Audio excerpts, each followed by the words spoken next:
여호와께서 사랑하사라는 제목으로 우리가 말씀을 한번 생각해 보겠습니다.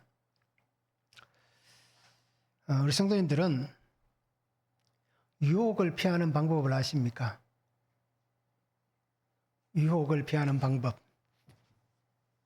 알고 계신가요?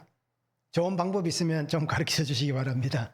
그래서 같이 좀 배워서 우리가 유혹을 이길 수 있는, 또 피할 수 있는 그런 삶을 살면 좋겠습니다. 이 유혹을 피하는 방법, 우리 국민일보의 겨자씨라는 그 코너에 보면 나오는 글입니다. 한 젊은 관리가 왕에게 와서 물어봅니다. 어떻게 하면 많은 유혹 앞에서 유혹을 피해서 내가 맡은 일을 잘 할 수 있겠습니까? 라고 왕에게 물어봅니다. 왕이 뭐라고 대답했을 것 같습니까? 왕은 그 신하에게 기름이 가득 담긴 잔을 하나 건네줍니다. 그리고 이렇게 얘기합니다. 이 잔을 들고 1시간 안에, 그러니까 왕이 정하는 거리가 있을 것 아닙니까? 이곳을 돌아서 1시간 안에 오라라고 얘기합니다. 그리고는 이렇게 덧붙입니다. 단 기름을 한 방울이라도 흘리면 엄벌에 처하겠다라고 경고를 합니다. 그리고 그 잔을 신하에게 줍니다. 자, 그리고는 그 신하를 내보내면서 왕이 군인을 뒤따라 보냅니다. 그 군인들의 손에 칼이 들려 있습니다. 그래서 신하에게 가면서 기름을 한 방울도 흘리지 마라 라고 얘기하고는 군사들에게 시켜서 칼을 들고 그 사람 뒤를 따라가게 하는 겁니다. 자, 이 신하가 잔을 두 손으로 꼭 붙들었습니다. 그리고는 어떻게 됐을까요? 온몸이 땀범벅이 되기 시작하는 거예요. 기름을 한 방울이라도 흘리면 왕이 엄벌에 처하겠다라고 얘기했는데 혹시라도 저 칼 들고 오는 군인이 나를 죽이지는 않을까라고 하는 그 두려움에 사로잡혀서 잔을 들고 어떻습니까? 땀을 뻘뻘 흘리면서 길을 걸어갑니다. 그리고는 그 정해진 시간 안에 돌아왔습니다. 그리고 보니까 기름을 한 방울도 흘리지 않았습니다. 그러면서 왕이 신하에게 물어봅니다. 웃으면서 혹시 그 길을 가면서 길모퉁이에 있는 꽃집을 보았느냐라고 물어봅니다. 그 신하가 뭐라고 대답했겠습니까? 못 봤습니다. 그럼 가면서 가구점은 봤느냐? 라고 물어보니까 죄송합니다. 그 가구점도 못 봤습니다. 그러면 구두가게는 보았느냐? 라고 물어봤습니다. 어떻게 대답했을 것 같습니까? 신하가 이렇게 얘기합니다. 기름을 쏟지 않으려고 정신을 이 잔에 집중하고 걷다 보니까 다른 것은 아무것도 보지 못했습니다. 죄송합니다. 라고 얘기하는 거예요. 그래서 신하에게 왕이 얘기합니다. 바로 유혹을 이기는 방법은 그렇게 맡은 일에 충성하다 보면 유혹에 빠질 겨를이 없을 것이다 라고 얘기를 하는 겁니다. 이런 속담이 있더라고요. 마귀는 빈둥거리는 사람을 찾아다닌다. 그죠? 빈둥빈둥거리는 사람을 마귀들이 찾아다닌다 라고 하는 속담이 있더라고요. 그래서 오늘 우리의 삶에 유혹이 있고 시험이 옵니까? 어떻습니까? 우리가 다윗, 지금 사무엘하 계속 다윗을 보잖아요. 다윗이 언제 범죄했습니까? 한가할 때 심심하니까. 평소에는 어떻습니까? 전쟁터에 나가서 전쟁에 집중해 있으니까 뭐 잠시도 딴 생각 품을 시간이 없잖아요.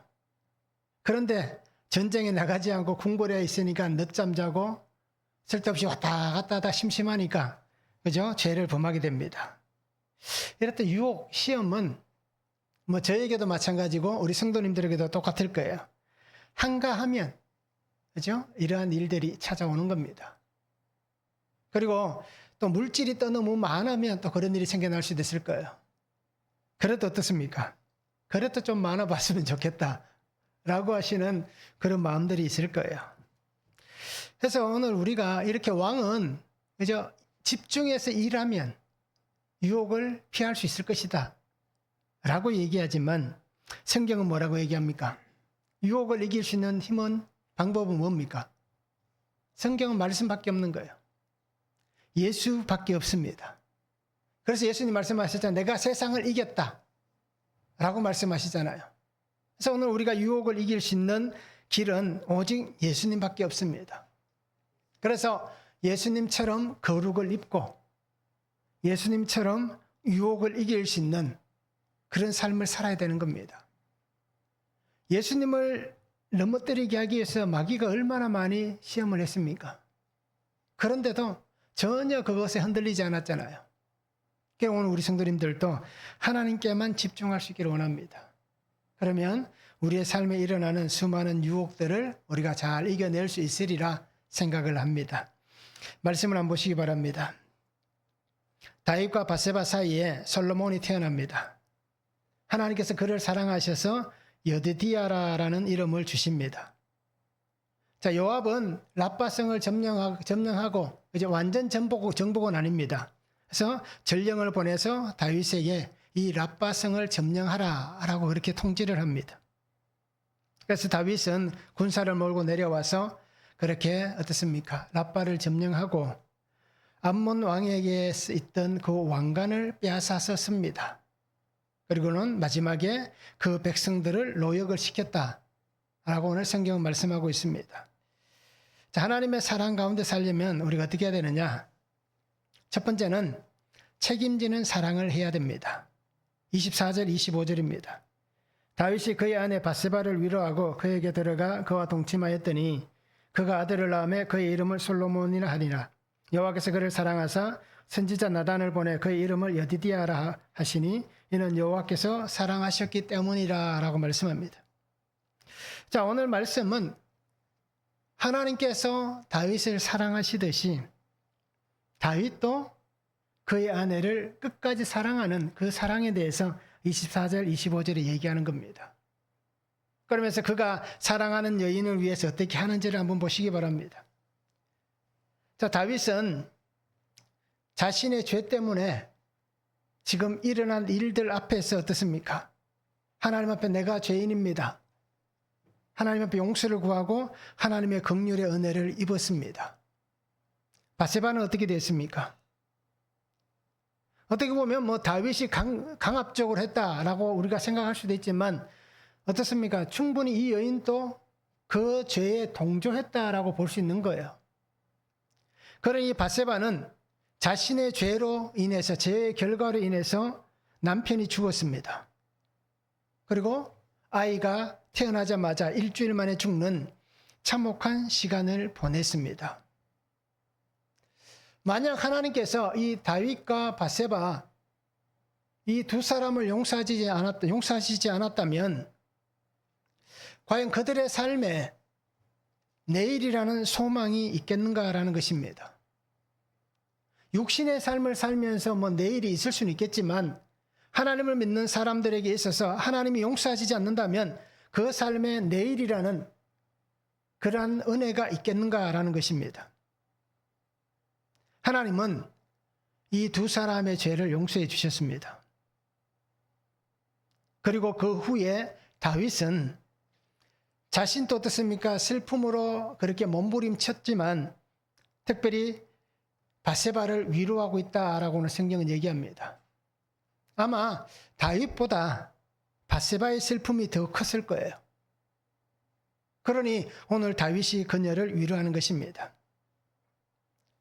결국 위로할 수밖에 없는 것은 뭡니까? 내가 악했기 때문에 나의 죄로 인해서 당신까지 이러한 죄의 자리에 있게 했다. 나의 죄의 징벌, 그래서 내 죄의 징벌을 통해서 하나님께서 그 아이를 어떻게 하면 잃게 만드는 그 고통이 왔다. 그래서 결론적으로는 당신보다 내가 더 나쁜 놈이다 라고 하는 그 위로를 아마 밧세바에게 했을 것입니다. 죄의 참혹함 앞에 놓여 있는 그들이 서로가 위로합니다. 하나님께서 그 죄에서 돌이키게 하시고 하나님께서 자신들을 다시 숨쉬게 하시는 그 은혜 안에 함께 살아가는 삶이 되는 것, 이것이 바로 하나님의 위로하심이 되는 것입니다.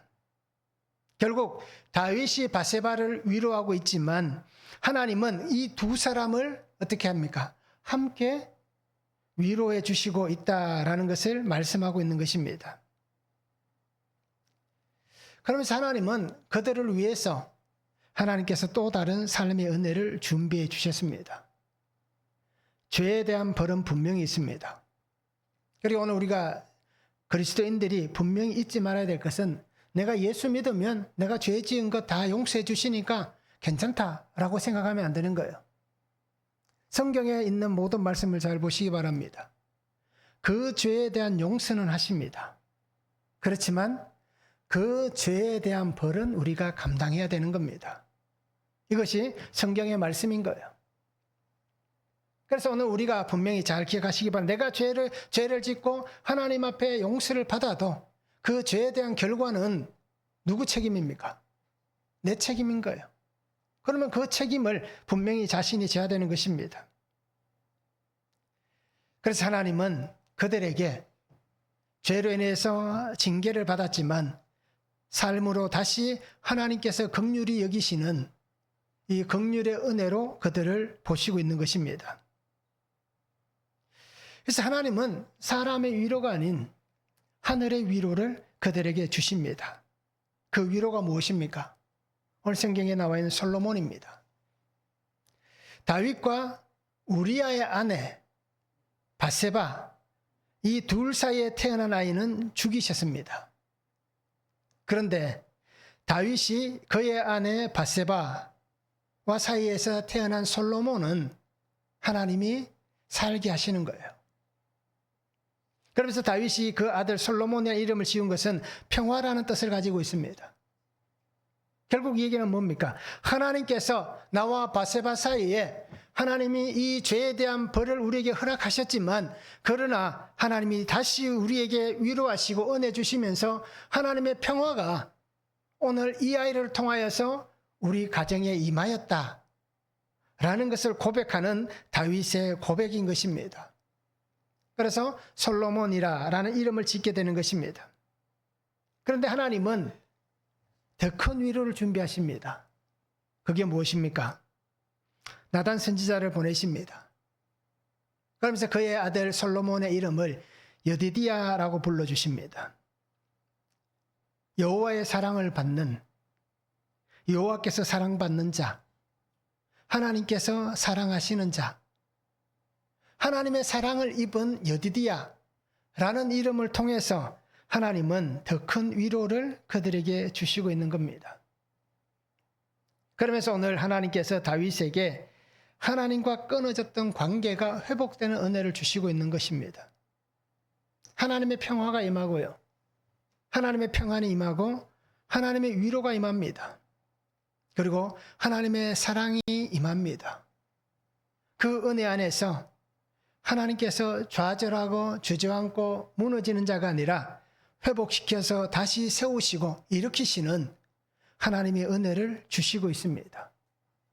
그래서 다윗이 다윗 되게 하시는 그 가정이 하나님의 은혜의 가정이 되게 하시는 이 놀라운 복을 하나님께서 주시고 있는 것입니다. 이렇듯 하나님께서 끝까지 다윗을 하나님의 약속의 은혜 안에 그 삶으로 인도해 주시고 있습니다. 이렇듯 오늘 하나님의 사랑을 입고 살아가는 우리는 어떤 사랑의 책임을 감당하고 있습니까? 나의 삶에 역사하신 하나님의 은혜가 있습니까? 오늘 나의 삶에 하나님의 평화가 임합니까? 하나님의 평안이 있습니까? 하나님의 위로가 있습니까? 하나님의 사랑이 있습니까?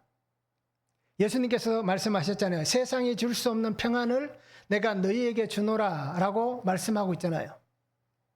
그 평안이 오늘 과연 나에게 있는가라는 것입니다. 오늘 우리가 하나님과의 관계가 멀어져 있다면, 끊어져 있다면 무엇 때문이겠습니까? 내 죄로 인해서 하나님과의 관계가 멀어져 있고 끊어져 있을 수 있습니다. 그러면 이것을 회복하려면 어떻게 해야 됩니까? 하나님 앞에 나와 우리 죄를 고백하는 겁니다. 그리고 하나님의 은혜를 입는 거예요. 그래서 혹시라도 하나님께서 내 죄로 인해서 나를 징계하시든지 인생의 채찍으로 나를 때리시더라도, 이제 우리가 지지난주에 말씀을 보았잖아요. 인생의 채찍으로 나를 때리시더라도 하나님과의 관계가 회복되기를 원하신다면 우리가 그 인생의 채찍을 맞을 수 있는, 그래서 아버지와 아들, 부자 관계가 회복되어지는, 다시 세워지는 그 삶이 되어야 하는 것입니다. 죄의 용서 안에 관계는 다시 회복되어질 수 있는 것입니다. 그리고 오늘 우리 성도님들이 하나님 앞에 다시 세워지는 믿음, 그 삶이 되면 좋겠습니다. 그래서 하나님이 끝까지 나를 책임져 주시듯이 나도 내가 받은 삶, 나의 가정, 자녀들 또는 부부, 그리고 모든 환경에 하나님의 그 마음을 가지고 끝까지 책임지고 사랑하고 섬기고 살아갈 수 있는 그런 성도가 되면 좋겠습니다. 그래서 나를 위로하시듯이 또 나를 사랑하시듯이 나도 위로하고 사랑할 수 있는, 그래서 하나님 앞에 정말 진실되고 정직하고 거룩한 이런 믿음의 삶을 우리가 함께 살아가면 참 좋겠습니다. 한번 적용해 보시기 바랍니다. 하나님 앞에 회개함으로 끝까지 책임지고 위로하는 사랑을 하고 있습니까? 어떻습니까? 하나님 앞에 내가 회개하고 끝까지 책임지고 끝까지 위로하는 그 사랑을 내가 하고 있는지 한번 적용해 보시기 바랍니다. 그때와 지금은 마음이 다르다. 그렇죠? 혹시 그렇게 말하고 있지는 않는지 한번 보시기를 바랍니다. 오늘 나에게 주시는 하나님의 평화는 무엇입니까? 오늘 우리 가정에 주시는 하나님의 평화는 무엇입니까? 오늘 나의 직장과 사업장에 주시는 하나님의 평화는 무엇입니까? 오늘 나와 만나는 사람들 안에 주시는 하나님의 평화는 무엇입니까? 한번 적용해 보시기를 바랍니다.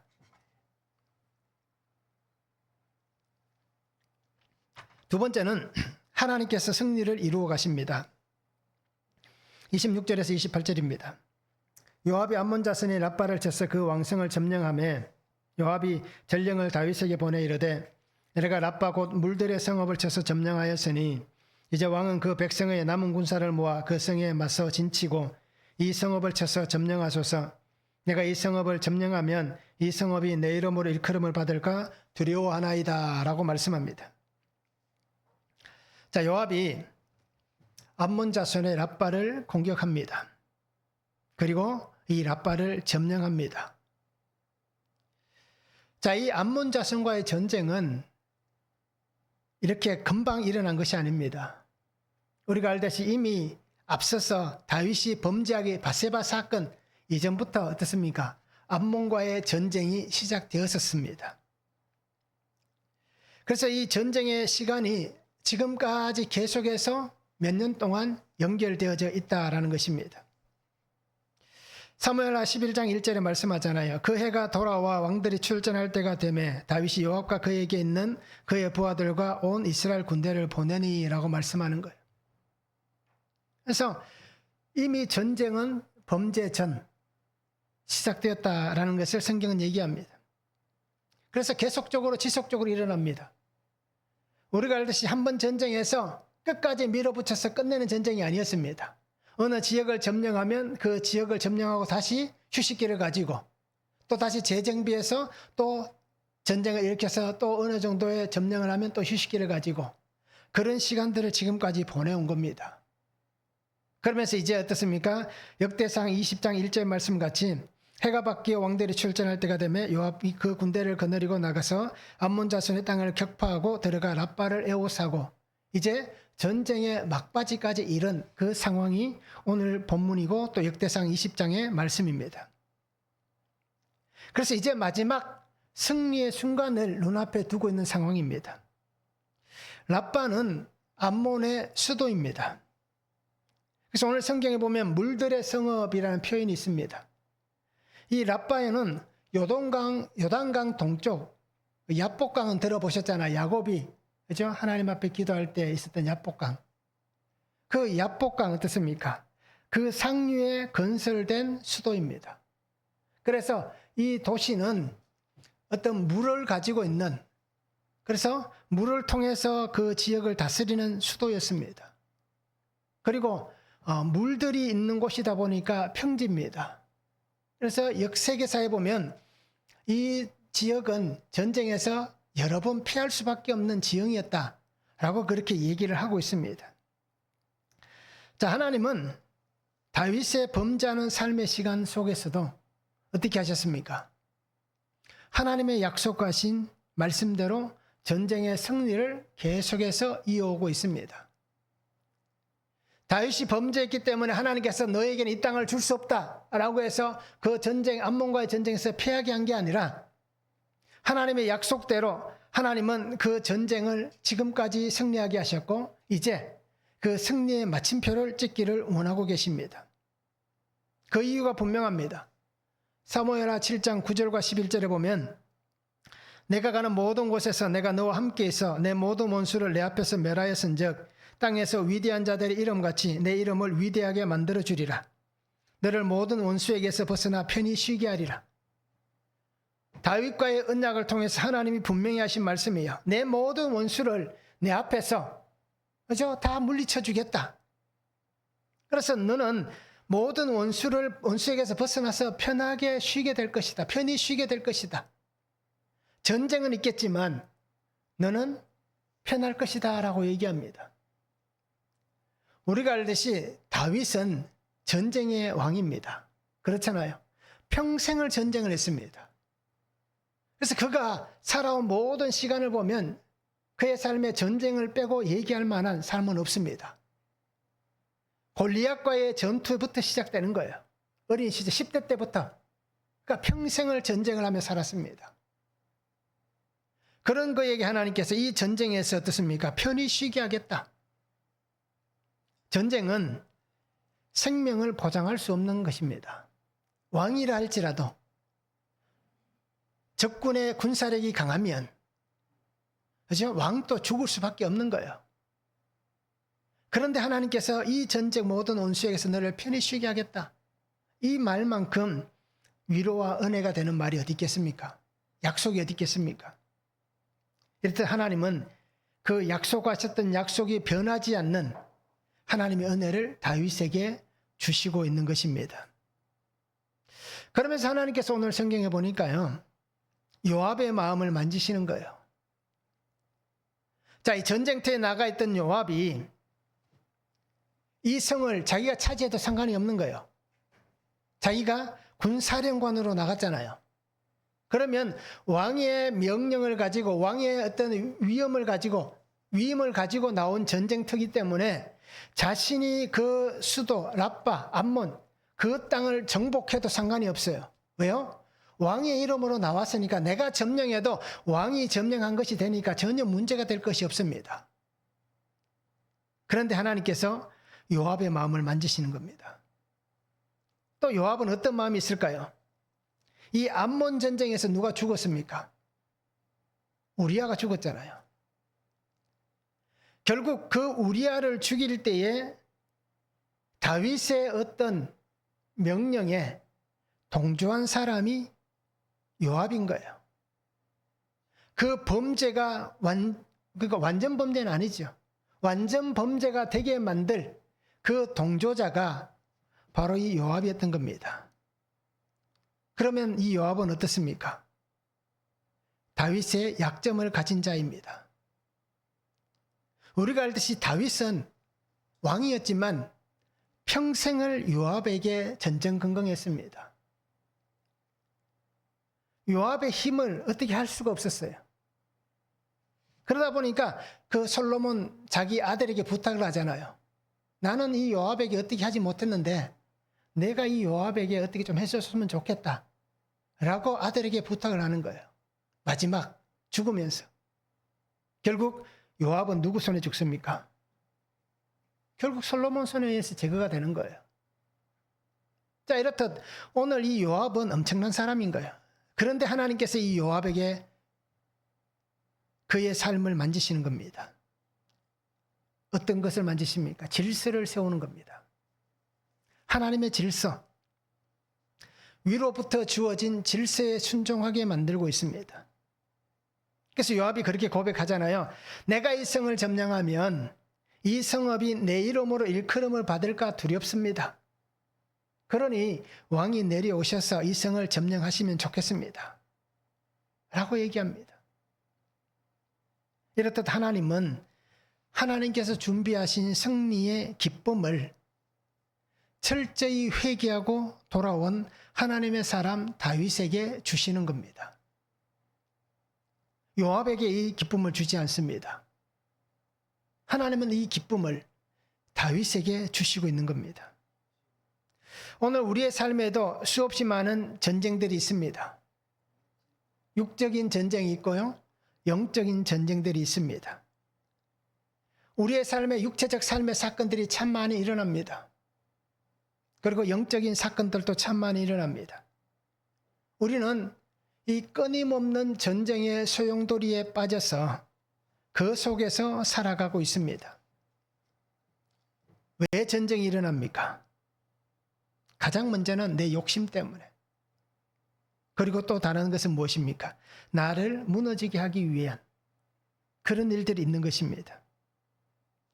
그래서 내 욕심으로 무너질 수도 있지만 나를 공격하고 있는 수없이 많은 말들과 행동들, 우리가 에베소서의 말씀을 보면 사단이 쏘는 수없이 많은 불화살들, 그죠? 그런 것들이 오늘 우리에게 있는 것입니다.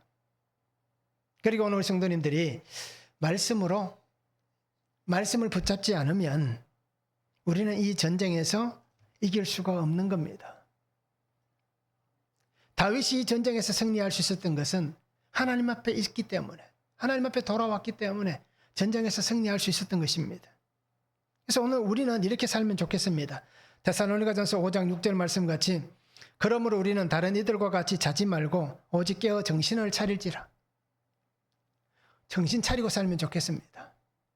이건 성도님들에게 하는 말씀이지만 오늘 또 저에게 하는 말씀입니다. 제발 정신 좀 차리고 살아라 라고 하는 그런 삶이 되면 좋겠습니다. 어제 우리 사모님이 저보고 그랬습니다. 정신 좀 차리라라고 얘기를 하더라고요. 그래서 정신을 차리고 살 수 있도록 그렇게 우리가 하나님 앞에 살면 좋겠습니다. 그렇게 살기 위해서 어떻게 살아야 됩니까? 말씀으로 살아야 되는 겁니다. 말씀을 붙잡고 살아가야 되는 것입니다. 그러니까 매일 주시는 말씀을 잘 묵상하시기 바랍니다. 그리고 말씀을 통하여서 정신을 차리고 나의 삶이 예수님과 함께 승리의 길을 갈 수 있는 그러한 삶을 우리들이 살면 좋겠습니다. 그런 우리에게 예수님만이 승리를 주실 수가 있는 분이십니다. 한번 적용해 보시기 바랍니다. 하나님의 약속의 말씀은 무엇입니까? 하나님 내게 무슨 약속을 하셨습니까? 한번 생각해 보시기 바랍니다. 약속을 하셨는데 내가 못 들었습니다. 혹시 그럴 수도 있을 거예요. 그래서 하나님 앞에 물어보시고 하나님 나에게 무슨 약속을 하십니까? 다윗에게 약속하신 것 있잖아요. 그러면 하나님도 나에게 분명히 약속하신 거 있습니다. 그 약속을 무엇인지 한번 보시고요. 그러면 그 약속, 변하지 않는 하나님의 약속의 말씀으로 내가 살아가고 있는지 한번 적용해 보시면 좋겠습니다. 그런데 적용하려면 어떻게 해야 됩니까? 말씀이 뭔지를 먼저 알아야 되는 거예요. 약속의 말씀을 뭔지를 알아야 내가 정말 그 말씀으로 살아가고 있는지를 적용할 수 있습니다.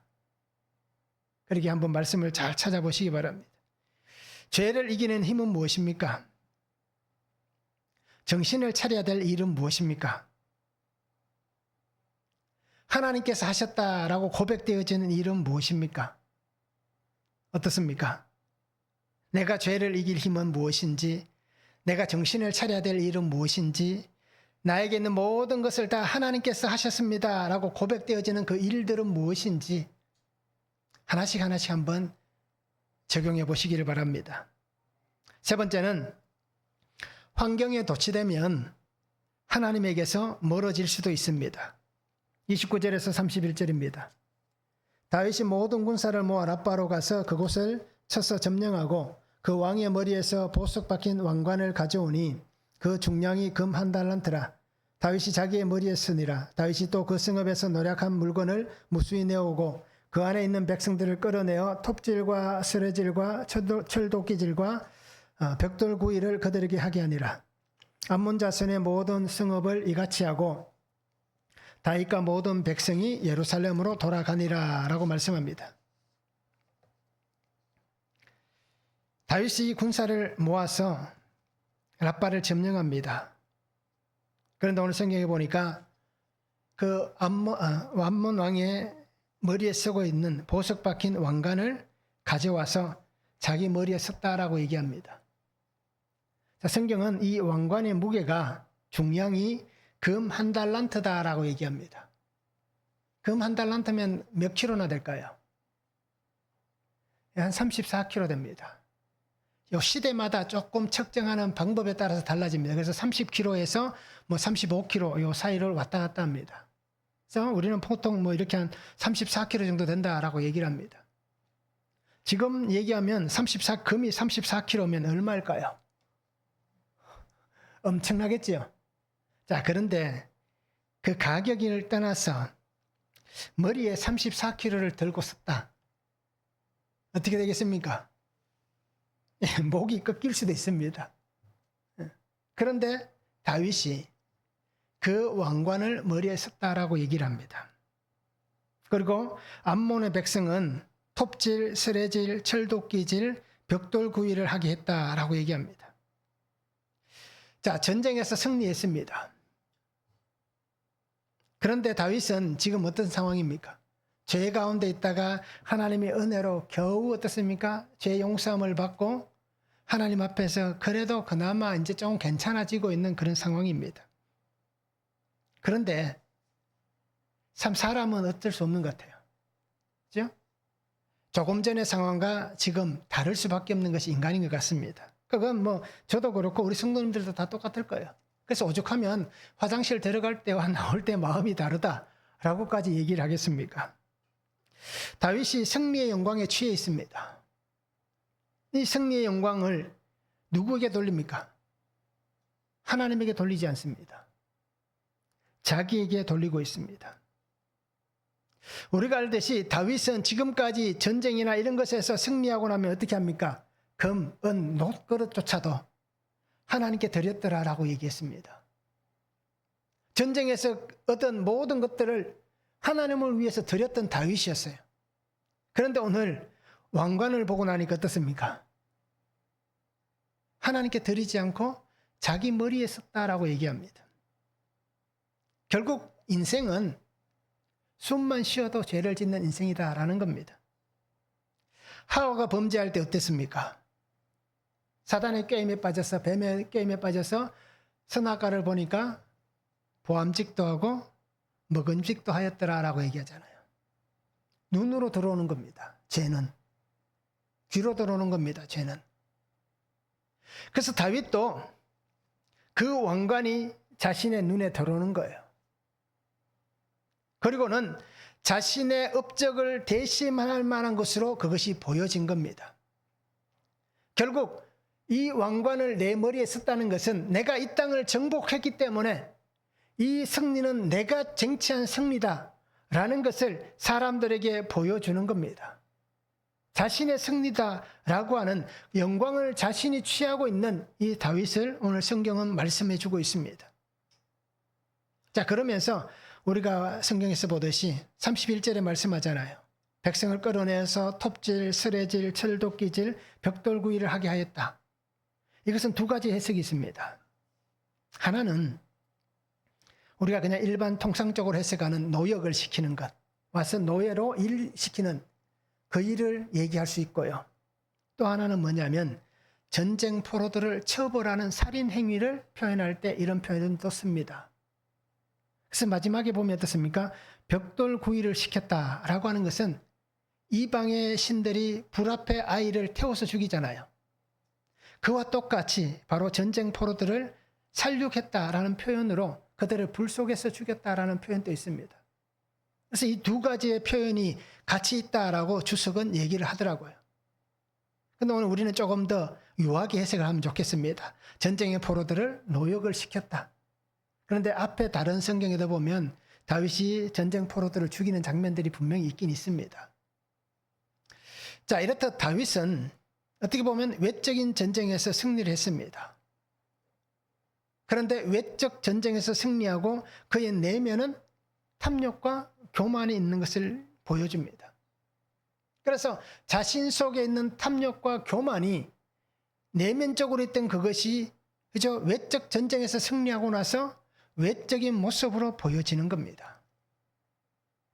그러면 결국 어떻습니까? 탐욕이 있다면, 교만이 있다면 하나님과 멀어질 수 있는 겁니다. 우리가 교만은 다른 게 아닙니다. 그죠? 뭐 높아지고 여러 가지도 우리가 표현할 수 있지만 오늘 또 다른 엄청난 교만의 한 가지가 뭐냐면 자기를 사랑하는 것, 자기의 의의를 나타내는 것. 이것도 엄청난 교만입니다. 그러면 이 교만이 있다면 결국 하나님과의 관계가 멀어지는 거예요. 그러니 이 탐욕으로 죄를 짓게 되는 것이고 교만으로 죄를 짓게 되는 겁니다. 하나님께 드렸던 다윗이 이 왕관이 너무 좋으니까, 너무 보기 좋으니까, 너무 화려하니까 자신을 드러낼 만한 엄청난 가치가 있는 것으로 보여지니까 바로 그것에 마음을 빼앗기는 거예요. 결국 저도 마찬가지고 우리 성도님들도 마찬가지입니다. 눈에 보여지는 것 때문에 우리의 마음을 빼앗길 수 있는 거예요. 다윗이 왜 바세바를 범했습니까? 눈에 보이는 것이 목욕하고 있는 모습이 보여지니까, 만약에 추운 겨울에 외투를 가득 두르고 있는 바세바를 봤다면 다윗이 성욕이 일어났을까요? 아마 안 일어났을 수도 있을 거예요. 눈에 보이니까, 눈에 들어오니까 그렇게 되는 겁니다. 결국 저도 그런 인생입니다. 그렇죠? 저도 눈에 보이는 대로 죄를 짓고 눈에 들어오는 것에 마음을 빼앗깁니다. 그래서 저도 아직 젊으니까 성적인 문제가 있을 수 있는 거예요. 그러기에 오늘 우리 성도님들이 모두가 다 이런 눈에 보이는 행위들을 통해서 죄 가운데 빠져들지 않기를 바랍니다. 성공의 시간이 오히려 영적 위기의 때를 맞이할 수 있습니다. 내가 잘 되고 있을 때에 하나님께서 우리에게 위험 신호다라고 말씀하실 수도 있는 거예요. 아무 문제 없을 때 그때가 위험할 수 있는 겁니다. 편안할 때 위험할 수 있는 거예요. 그리고 오늘 우리 성도님들이 그죠? 괜찮다 여기고 있을 때 이제 더 이상 아무 문제도 없네. 집도 살만하네. 애들도 다 잘 됐네. 이제 건강도 뭐 병원은 다니고 있지만 이만하면 내 나이에 이 정도면 괜찮다라고 여기고 있을 때에 그때가 위험의 적신호다라는 것을 잊지 않았으면 좋겠습니다. 그래서 오히려 기도는 언제 해야 됩니까? 사건이 올 때 기도하면 늦습니다. 평시에 평안할 때 아무 문제 없을 때 그때 기도하는 겁니다. 파수꾼이 성을 지키는 것은 이제 아무 문제 없는 그 상황에 그냥 자기의 자리를 굳건히 지키는 것이 파수꾼의 임무인 거예요. 그렇게 오늘 우리가 살면 좋겠습니다. 삶의 환경, 금 한 달란트의 왕관과 같은 내 마음을 훔쳐가는 게 무엇이 있습니까? 내 삶의 환경을 빼앗아가는 것이 무엇이 있습니까? 금 한 달란트 이 왕관과 같은 세상에 혹시 빠져들고 있지는 않습니까? 우리가 마음을 잘 지키시기 바랍니다. 눈에 들어온 이 죄를 이 환경 속에서 나를 지킬 수 있는 것 오로지 말씀밖에 없습니다. 그러니까 오늘 우리가 매일 말씀을 묵상하자 구속사의 말씀을 드려야 한다라고 하는 이유가 바로 여기 있는 겁니다. 여전히 우리는 되었다함이 없습니다. 다윗도 그랬을 거 아닙니까? 이제 좀 숨쉴만 하다라고 얘기하지 않았겠습니까? 그러니 왕들이 출정할 때 다시 나가서 그렇게 전쟁터에 요압이 부르니까 기쁨으로 나가지 않았겠습니까? 그러니 우리는 되었다는 그 삶 속에 내가 어떻게 살아야 할지 다시 우리의 삶을 직시할 수 있는 성도가 되면 좋겠습니다. 그래서 언제나 우리가 말씀으로 삶의 길을 걸어가시기 바랍니다. 말씀으로 세상을 보시기를 바랍니다. 말씀 안에 있어도 떠나갈 사람도 있습니다. 말씀 안에 있어도 저 사탄의 유혹에 빠져서 그 자리에서 멸망할 인생도 있습니다. 대만은 세상으로 갔다라고 얘기하잖아요, 바울이. 그리고 오늘 성도님들이 정말 말씀 안에서 삶의 길을 걸어가고 말씀으로 세상 가운데 살아갈 수 있는 성도가 되면 좋겠습니다. 잘 되고 있을 때 좀 더 겸손하시기 바랍니다. 그렇죠? 그래서 다시 한번 우리가 다르게 해석하면 그 왕관을 머리에 쓴 다윗, 머리가 늘 숙여졌을 겁니다. 그러면 어떤 의미겠습니까? 하나님께서 좀 더 겸손해라. 아마 우리가 또 이렇게 해석해 볼 수도 있지 않겠나라는 겁니다. 이렇게 늘 우리 성도님들이 겸손하시기 바랍니다. 그래서 허리가 조금씩 굽어지고 있다면 굳이 펴려가지 마시기 바랍니다. 이제 앞으로 조금씩 숙여지는 게 이유가 뭐겠습니까? 벼는 익으면 고개를 숙입니다. 그러니까 하나님 앞에서 나는 이만큼 겸손한 사람입니다 라고 하는 우리의 육체적 모습을 보여주는 겁니다. 그래서 늘 주 안에서 말씀 안에서 평안의 때를 보내시고 그 말씀 안에서 솔로몬 또 여디디야 이 은혜의 삶을 우리가 살면 참 좋겠습니다. 한번 적용해 보시기 바랍니다. 잘 되고 있습니까? 잘 풀리고 있습니까? 생각한 대로 형통합니까? 어떻습니까? 잘 되고 있는지, 잘 풀리고 있는지, 생각한 대로 형통하고 있는지 한번 적용해 보시기 바랍니다. 왜 무엇 때문에 그렇게 되고 있는지 한번 적용해 보시면 좋겠습니다. 내 눈과 마음을 빼앗아가는 금 한 달란트의 왕관은 무엇입니까? 무엇이 내 마음을 빼앗아갑니까? 금 한 달란트의 왕관, 그것은 무엇인지 한번 적용해 보시길 바랍니다. 하나님께서 우리를 구속해 주셨습니다. 오늘 우리 성도님들이 구속하신 이 은혜 안에서 하나님의 약속으로 사시기 바랍니다. 하나님은 약속의 자녀를 다윗에게 주셨잖아요. 그래서 하나님은 이 구속사가 멈추지 않고 흘러가는 그 길을 다윗에게서 솔로몬으로 이어지게 합니다. 이렇듯 우리에게도 하나님은 나에게서 이 구속사의 은혜가 흘러가는 자녀를, 약속의 자녀를 주셨습니다. 그러기에 사랑으로, 긍휼로, 은혜로 회복되고 위로하는 그 삶을 살아가는 성도가 되면 좋겠습니다. 그래서 매일 우리가 말씀의 능력으로 사시기 바랍니다. 말씀의 능력 앞에서 죄와 악에서 떠나는 삶이 되면 좋겠습니다. 그래서 삶의 모든 순간이 하나님의 은혜였습니다 라고 하는 이 고백이 있는 성도가 되기를 원하고요. 그래서 날마다 겸손히 나의 사랑하는 예수님만 바라볼 수 있는 그런 믿음의 삶을 우리가 함께 살아갈 수 있기를 주님의 이름으로 축복합니다. 사랑의 아버지 하나님, 오늘도 우리에게 주신 말씀을 바라보고 그 은혜 안에 살아갑니다. 항상 주 안에 살게 하시고 항상 주의 말씀 안에 살게 하여 주시옵소서. 그래서 언제나 어느 순간에나 항상 나의 사랑하는 예수님과 함께 살아가게 하시고 예수님 안에서 위로하시는 그 은혜를 입게 하시고 또 우리에게 약속하신 하나님의 말씀 안에서 약속의 자녀들, 영적 후사들이 세워져 가는 귀한 복을 다하여 주시고 또 나의 삶의 모든 환경에서 아버지 하나님 또다시 죄와 악으로 흘러 떠내려 가지 않는 눈과 마음을 빼앗아가는 그러한 죄 속에 빠져들지 않는 믿음의 온전함으로 살아가는 거룩한 성도가 되게 하여 주시옵소서. 그래서 날마다 주와 함께 살게 하시고 주의 말씀의 능력 안에 살아가게 하시고 주의 말씀의 능력의 권세 안에서 예수 그리스도의 사람으로서 당당하게 세상을 맞서며 믿음 안에 승리할 수 있는 귀한 은혜와 복을 다하여 주시옵소서. 감사를 드리며 예수 그리스도의 이름으로 기도하옵나이다. 아멘.